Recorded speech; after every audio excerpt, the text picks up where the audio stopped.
রেফারিও তো মজবুত না। ও সেদিনকার যে রেফারিটা ছিল ওই রেফারি কি সমস্যা?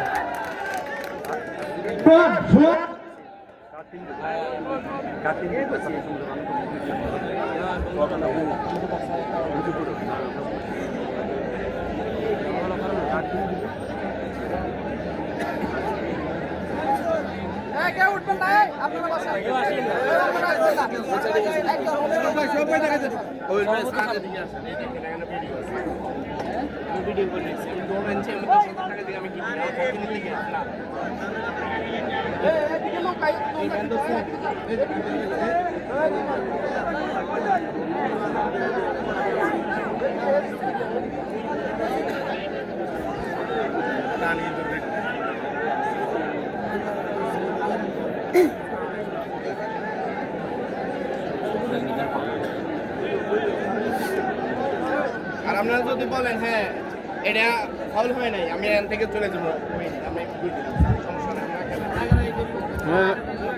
সোহাগ রাগারাগি করি কোনো সমাধান নাই। এখন এটা সিদ্ধান্ত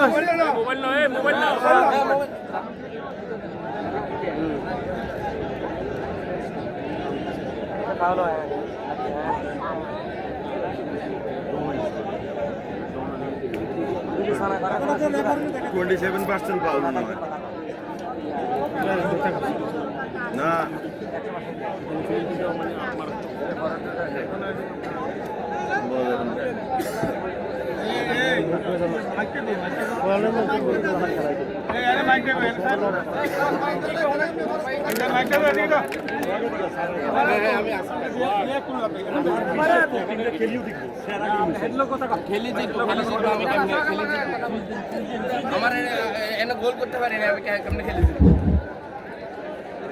দুই টিম ম্যানেজার দৃষ্টি আকর্ষণ করে বলছি, বিশেষ করে মোস্তফাবাবু, মাঠের রেফারের সিদ্ধান্তের বাইরে খেলা চলাকালীন অবস্থা আমি একজন রেফারি ছিলাম, আজকে যিনি বাঁশি বাজাচ্ছেন উনিও দক্ষতার সাথে বাজি